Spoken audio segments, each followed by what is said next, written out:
Comes to Jaden's offensive game this season, how important was that stretch, maybe January, February, for him to maybe rediscover some things or just find a groove? Yeah, I think it during was the very season? important. I think it was not only important for him, it's important for me, to remind us of what, he's capable of. Uh, Important for his teammates to have seen it, we talked many times, coming into the season, we wanted to try to establish him more offensively, but with all the early season, wobbles that we had, we just had other things we just had to figure out. So And just what's kind of the message to him? Because he mentioned after game one, he looks around sometimes and realizes he's the tallest guy on the floor yeah, in this series. Just how much of a green light does he have to just get the ball and just attack? yeah. I mean, he's got a green light, just like everyone else has a green light to do so. It's not about green light with him. It's always been about confidence and his confidence in himself, and just building up that kind of resiliency over time. So Usually at this point in the series itself is taking on an identity based on the teams that are playing. Do you feel like there's an identity in the series, and if so, what would it be, or how would you describe it? I think obviously both teams are super comfortable with what each other's trying to do. We haven't seen a ton of like major adjustments. There's been tweaks, as I feel. You know, Transition's been a big part of the series, I think, and just kind of it's been a physical series, but not overly so. Not like some of the other series that you see around the league. So yeah, I don't. I think there's still kind of some unfolding to do and see what happens next. So. Ant leads you guys in points, rebounds, and assists, but he's only made 5 turnovers in the 3 games, and the team itself has really reduced its turnovers. Yeah. Was that a really big point of emphasis in the week you were off?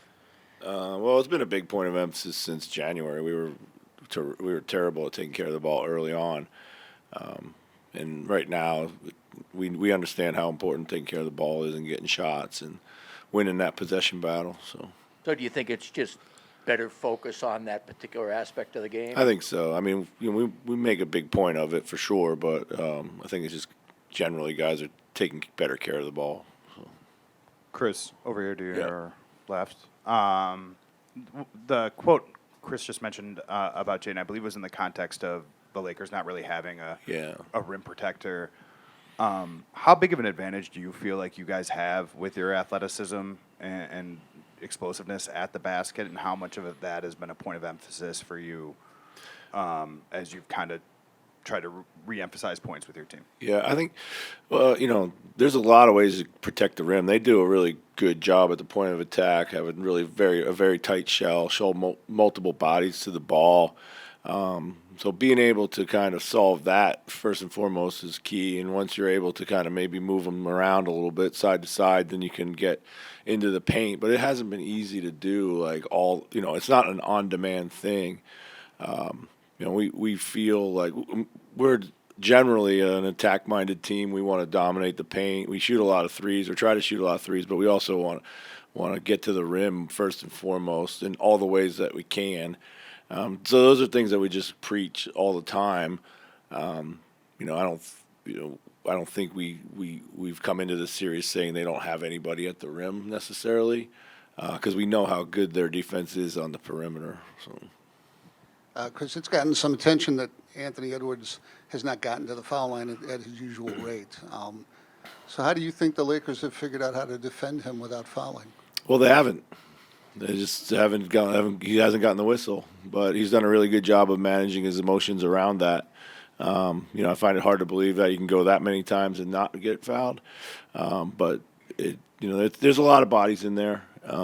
He's got to do a better job of finishing. There are sometimes where I think he's avoiding contact rather than creating it. But each game's different, so we'll see what tonight brings. So. What stood out to you most rewatching Game 3? Pardon? What stood out to you most rewatching Game 3? The start and the end. Really, is what we talked about. We needed to get off to a good start. We hadn't gotten off to good starts, and then the way we closed, we've been in a lot of clutch games this season. We've not done particularly well in a lot of them, and that's really boiled down to this. Like, we lose the possession game, whether we turn it over one or two times in the last few minutes and then give up one or two offensive rebounds. I mean, it's hard to recover from that. It's just math. So we were much better. Didn't allow second shot opportunities. We created good shots and we made them. It's somewhat intuitive why Rudy isn't getting as many shots, just given the way that they're packed in the paint there. Why do you think he hasn't been able to get as many offensive rebounds in this series? Yeah, it's super physical. There's a lot of hand holding going on down there. I think he's got to free himself from that, use his length, go get it with two hands. I think he's a lot of kind of one-handed, try to tap the ball to himself. I mean, they're making a concerted effort to put multiple bodies on him, as you would expect. It's one of the things, if you're going to switch and go small and be smaller at the rim, then they've done a good job of really kind of bodying him up.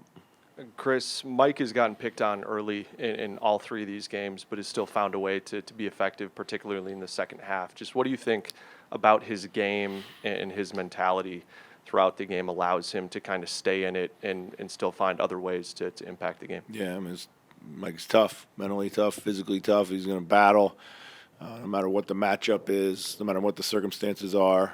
We got to do a better job of trying to help him out from time to time, recognizing those things. And, he's always going to find a way to figure out how to make a play. And right now he's just kind of scrapping out opportunities in this series, which most of them been pretty timely, actually.